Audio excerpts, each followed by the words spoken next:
As the years add up, sleep starts to feel less like a routine and more like a blessing. And if you're hearing these words in the gentle quiet of the evening, with golden light fading through your window, then let me offer you a warm, heartfelt welcome. Welcome to the Health Revival, a peaceful little corner of the world where we don't just share tips or talk about health, but where we tell stories. Stories that help us remember who we are and who we still have time to become. One breath, one habit, one restful night at a time. Here at the Health Revival, we believe growing older isn't the end of the road. It's the most meaningful part of the journey. And like any good journey, it needs care, gentle guidance, smart choices, and sometimes just a soft voice telling you what's worth changing. I'm not a doctor. I'm not a scientist. I'm simply someone who watched his own mother, a beautiful soul, struggle with sleep for years after retiring. Watching her toss and turn night after night, I began to wonder, why does sleep become so fragile as we age? And more importantly, how do we protect it so we can live longer, healthier, and more peacefully? Tonight, I want to share with you 6 common mistakes, small habits that many of us, especially after 60, unknowingly make before bedtime. They might seem harmless, but over time, they can quietly chip away at the quality of your sleep, and with it, the quality of your life. But don't worry, we're not here to blame ourselves. We're here to begin again, to gently notice, lovingly adjust, and slowly change, starting with the simple things. So go ahead, make yourself a cup of herbal tea. Find a quiet spot, settle in, and join me as we walk through this evening together. Just 2 people talking about life, health, and the peace that comes from truly good sleep. Let's begin the story. If you're listening to this, chances are you're like me. You've started to care a lot more about sleep, and not just the kind where you close your eyes and pass the time. I mean real sleep, deep, peaceful, renewing sleep.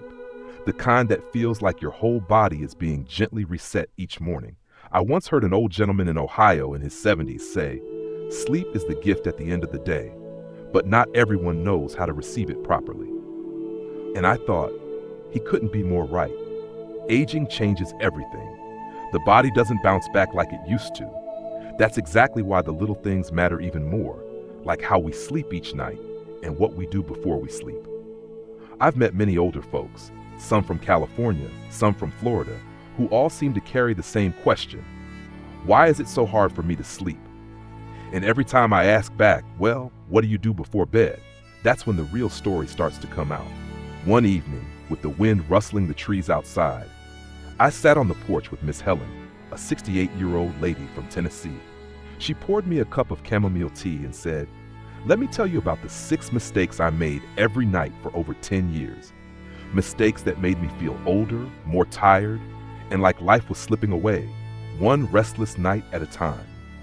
I listened, and after many evenings like that, I've gathered the story I want to share with you today. Because if you're over 60 and you've ever felt like your sleep is no longer yours to control, this story is for you. Helen used to be busy. She taught music at an elementary school, and after retirement, she joined her church choir. Every night, she would stay up late watching TV. Sometimes she'd finish an old movie and then scroll on her phone for another hour. By the time she went to bed, it was past 1 a.m. She told me, "I used to think, hey, I'm retired now. I can sleep whenever I want." But that was my first mistake. I stayed up late and never went to bed on time. She said her heart started acting funny. She got headaches. Her digestion went off. At first, she blamed her age. But when she saw the doctor, he said, "Ellen, your body no longer knows when it's day or night." Our bodies have their own internal clocks, and they're delicate. If we keep messing with their timing, they fight back with fatigue, insomnia, and over time, memory loss. Helen started going to bed on time around 9:30 p.m. She turned off her phone and TV, sipped herbal tea, meditated for 5 minutes, and lay down.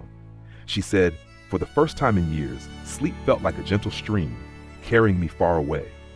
And that's the first mistake I hope you'll avoid.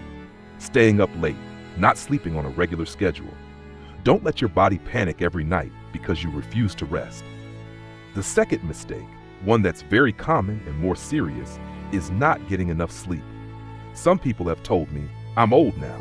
I don't need that much sleep." But that's one of the worst lies I've ever heard. One night, I visited Mr. Joe, a 74-year-old former Marine in Michigan, still broad-shouldered, with sharp eyes, like he was guarding a base somewhere. But he said, "I only sleep 4 hours a night.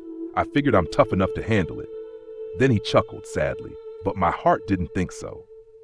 According to doctors, sleep deprivation raises your blood pressure, worsens memory, weakens your immune system, and worst of all, it makes your spirit heavy. Joe admitted that he felt mild depression come and go like November winds. But once he reminded himself, sleep is my new mission, except this time it's for me, he started getting 7 full hours a night. He kept a steady sleep schedule, kept his room quiet and dim, turned off all electronics.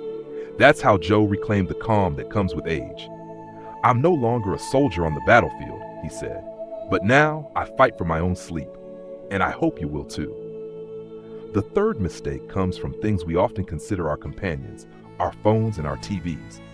I'll never forget the look in Marianne's eyes, a widow living in Oregon, when she said, "I turn on the TV every night so I don't feel alone. Then I go online, read the news, send a few texts, scroll through pictures of the grandkids." She said it like it was harmless, but research shows the blue light from these devices suppresses melatonin, the hormone that helps us sleep. Not only that, stressful news, bad headlines, and half-finished conversations on social media leave our minds restless. Marianne changed her habits. She moved her phone away from the bed, turned off the TV early, and picked up a small book instead, reading until her eyes grew tired like people used to do with prayer before sleep. "I still feel a bit lonely," she said, "but I sleep deeper now, and I dream about my husband, for the first time in years."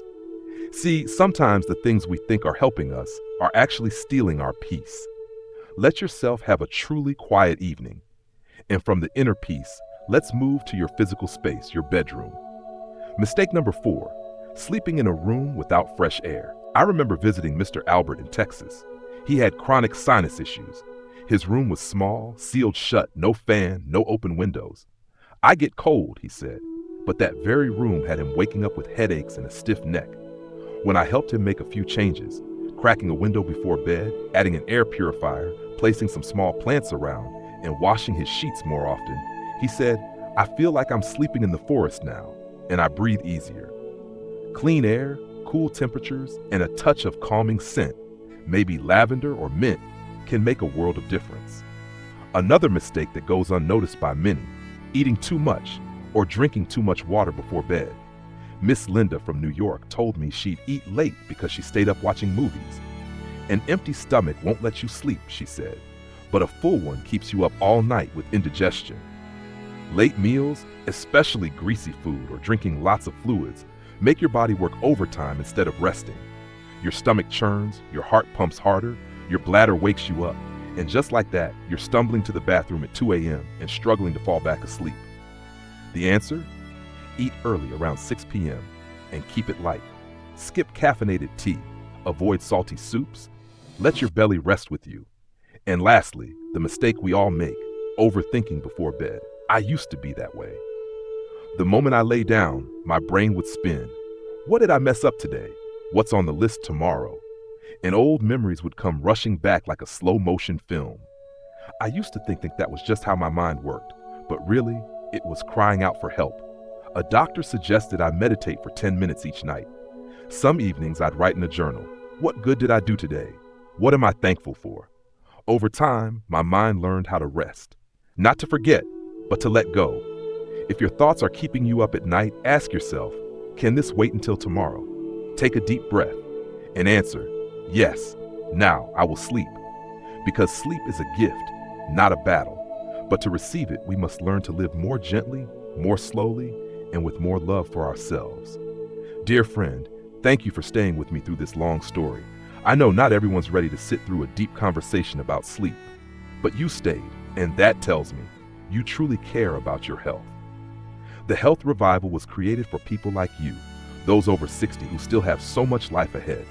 We're here to share, to tell stories, to gently guide and remind you. You deserve a life that's healthy, peaceful, and full of meaning. If something in today's story spoke to you, please subscribe, click like, and share it with a friend. Every share is like a whisper that says, we're not alone. we're taking care of each other. Wishing you a calm night and a bright, strong tomorrow. God will always watch over you.